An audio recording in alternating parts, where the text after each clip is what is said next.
Comptroller Scott Stringer joins me in his campaign office in Lower Manhattan. Good to be here. Comptroller Stringer, I appreciate it. Let's start with the budget Board of Elections report that came out from your office. It said that there were a plethora of problems there. About 90% of the polling sites of 156 that were examined had problems. Discuss the mismanagement that you found.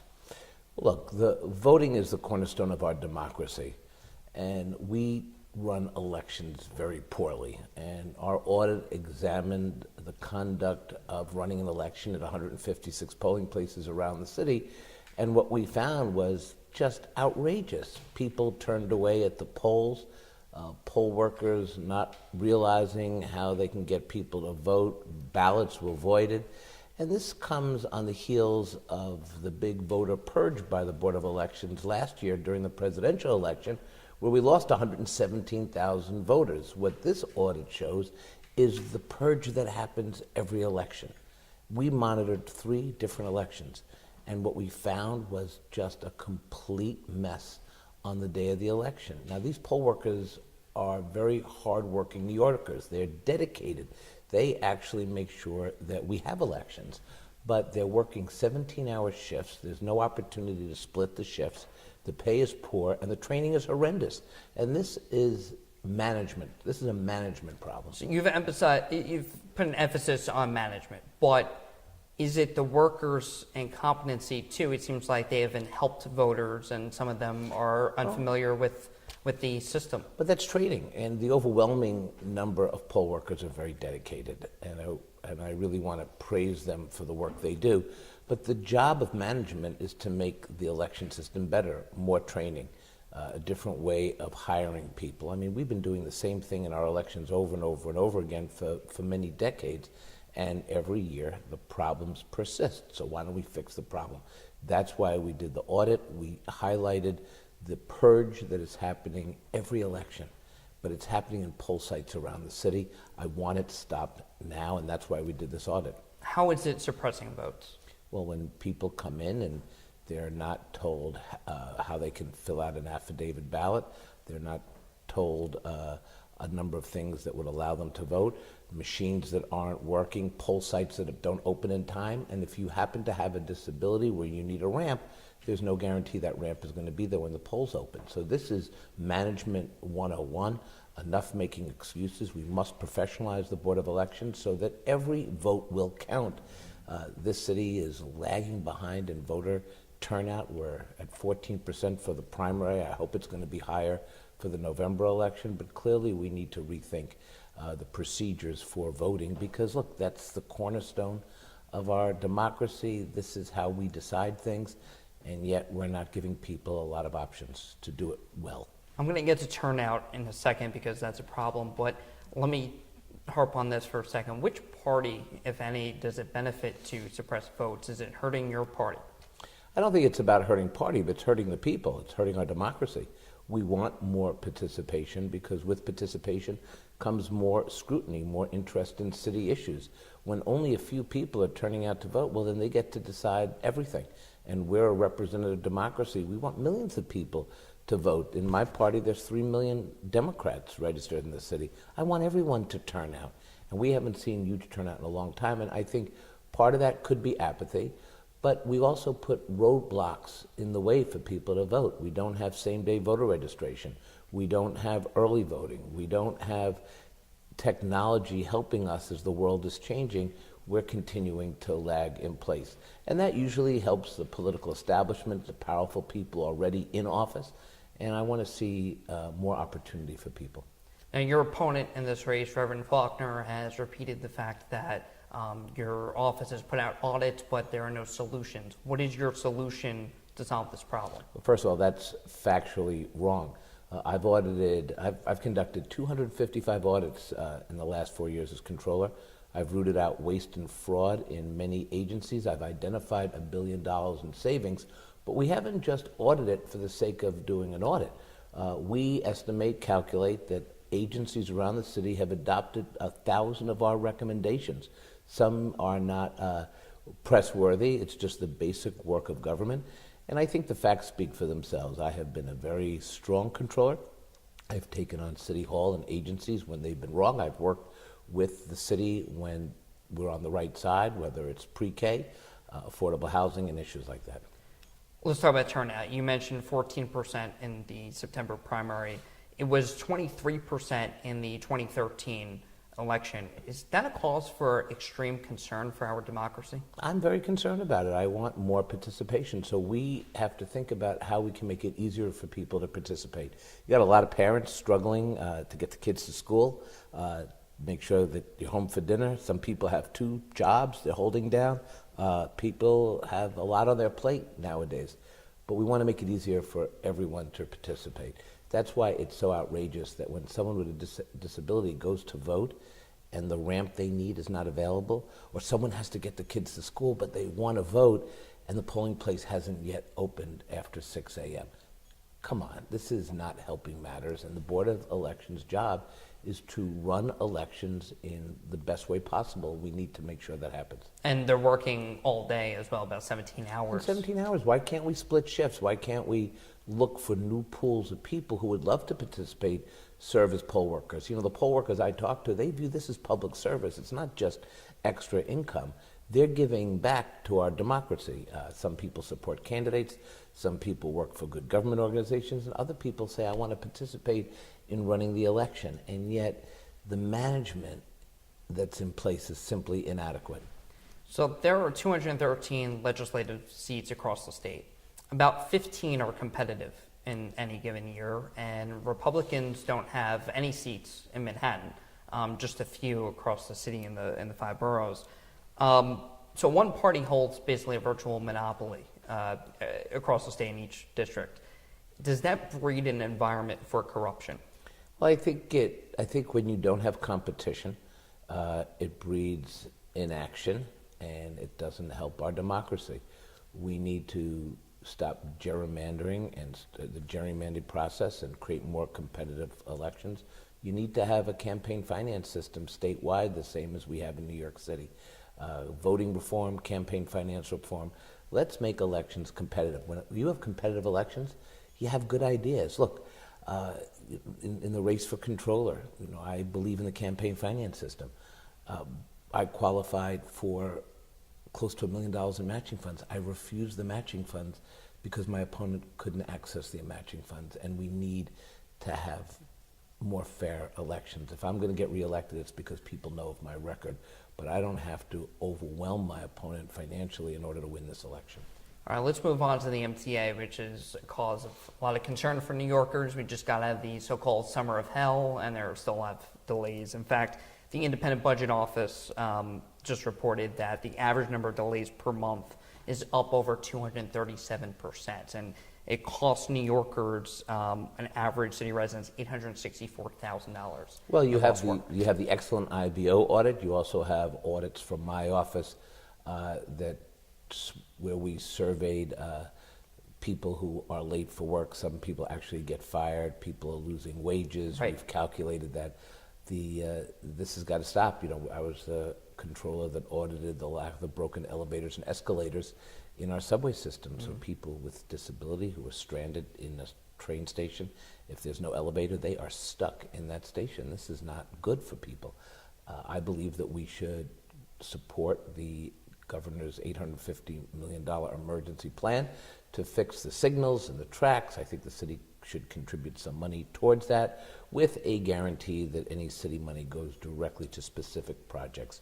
The city is really based on the subway grid. That's how we built our city to 5 boroughs and more. We need more bus lanes, better transit access, because our economy depends on it. Right, and the economy is hurt a lot by these delays.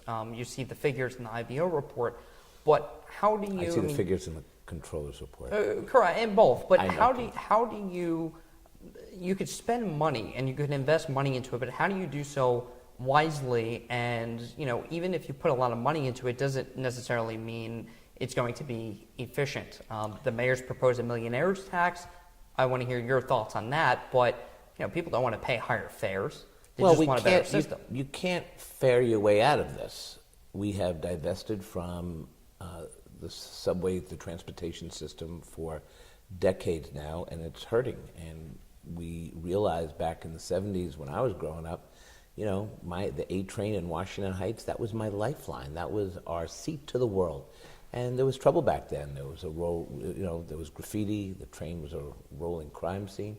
And yet we knew if the city was going to bounce back from being on the edge of bankruptcy, we needed to have a strong mass transit system. That has never been more true today. And to lapse the system back to another era is fiscally irresponsible. When you don't pay to keep things running, things tend to fall in disrepair, and that's what we have to avoid. I think every idea should be on the table. I believe we should have a bond act, for example, have a transportation bond act, get the billions of dollars we need around the state to invest in mass transit, in that infrastructure. Let the voters decide. Let the people vote knowing that they want us to fix the subway system. So in other words, put it on the ballot and Put it on the ballot. Let them decide. When we have bond acts, we've had a transportation bond act before. We've had bond acts on the environment. This is a critical moment for New York State because if the transit system in New York City is not effective and efficient, that's going to hurt the suburbs. That's going to hurt the entire state economy. 2 yes or no questions. You commit to not reducing fares, and what do you think of the millionaire's tax? Do you support the millionaire's tax? Look, I think it's a worthy discussion. I've said that. I don't want to see us raise fares anymore. We've tried that. It hasn't been enough. It is, why should the strap hangers struggling to make it in the city have to bear the burden for government's lack of investment in the subway system? Okay, and the millionaire's tax? I think it's something that should be on the table. Okay. I mean, not every solution is a millionaire's tax, right? So yeah. You can't just say it. You have to sort of figure out what exactly that means. But is a concept that congestion pricing, passing a statewide bonds act, how about just giving more money from the state to fund the MTA, make the city contribute? These are all ideas that we should discuss, and we should discuss it in the light of day in a transparent way and talk to the voters, the strap hangers, the people who use the system, and get their input as well. All right, let me ask you a couple more questions. One on the federal government. Hate to even ask about the federal government because really the local issues, and I feel that local elections have a very substantial impact, and maybe even more so than a presidential election, because you're talking about, really the elected officials that are working for you in your community. So in working with the federal government, the Trump administration has said that they would remove funding from sanctuary cities. Your thoughts on that? If the Trump administration removes federal funding, do you commit to cooperating? But we have, the mayor and I, and many others, are going to do everything we can legally to continue New York as a sanctuary city. We worry about our DACA kids. We worry about the division that this president has created here in New York and around the country. This is a very difficult time. And look, let's be clear. Donald Trump is bad for our great diversity, which is our economic strength, but he's also bad for New York. His proposal to cut capital funding to the New York City Public Housing Authority by 2/3 would decimate hundreds of thousands of people. His tax cut for the Mar-a-Lago crowd, the rich people of the city at the expense of the middle class, is simply disgraceful. And we, as elected officials in New York City, yes, we are local by definition, but this presidency has made us focus on what's coming from Washington that will have a tremendous negative impact on New York City. All elections matter. The presidential election put us in a very, very difficult situation. We know that. We're fighting to preserve health care, the rights of immigrants, and also to make sure that we continue to get the funding we need. My opponent somehow thinks that Donald Trump is good for New York. I disagree. Well, I don't think President Trump should necessarily be an issue in the election, but just one more question on that before I ask my last question about this race that you're in with the election on Tuesday. With President Trump, and really the Justice Department has said that they will remove federal funding if you do not cooperate with federal authorities as it comes to criminal illegal aliens. If someone commits a crime, obviously you're going to protect immigrants in the community. But if someone commits a crime and is here in the country illegally, do you believe that they should be turned over to ICE and go through the way the law states. So I would just disagree with you. Okay. What's coming out of Washington impacts New York City. I've done the studies, I've done the analysis. I've shown the negative impact this administration will have on the economy due to his attempt to purge immigrants out of our city. We're going to do everything within the law to protect our city. But criminals? Well, we're going to see case by case. You know, we have a judicial system that should play out here. And first of all, many people are innocent until proven guilty. So we are not going to allow the debate to simply be the Trump hate debate. We're going to do everything we can. Well, what I'm saying, if they're proven guilty, you turn them over. Well, let's see what a judge says, and let's see what the offense is and what all that means. To use a broad stroke may sound good, but it's totally irresponsible to approach the criminal justice system like this. Obviously, people who commit crimes and people who do bad things to others, I have no tolerance for people like that. But I also have to respect the Constitution of the United States, the judicial system, something that Donald Trump has sort of forgotten about. All right, my last question is about this election on Tuesday. Reflect on your term as comptroller. I know you were the Manhattan Borough president as well, so you've been in politics. Reflect on these past 4 years and then what you think you need to do better and why you should be reelected. Well, you know, growing up back when the city was on the edge of bankruptcy and there was just a feeling that things were out of control in the city, there were pioneers. There were people in our neighborhoods growing up in Washington Heights, uptown, that fought really hard to bring our city to where it is today, and it is the greatest city on earth. I want to make sure that the people who built our city are not going to get pushed out because they can't afford to live here. That the housing is becoming so expensive that people who built the city, when no one else wanted to live here, are now the people who are being pushed out. That is why I have worked on affordable housing issues. That's why I believe we've got to create a pathway to the middle class. These are the issues I've worked on as controller, and I am going to work even harder on these issues going forward. I want to see a first-class education system. We have to bring our kids into the high-tech economy, looking at all the zip codes and all the neighborhoods in the city. You know, I'm raising 2 little boys with my wife. One of them is turning 6, the other is 4.5, and I want them to enjoy this amazing, diverse city that has all the potential for greatness. And I have a real opportunity as controller to make a difference for my kids, for the kids that I'm never going to meet.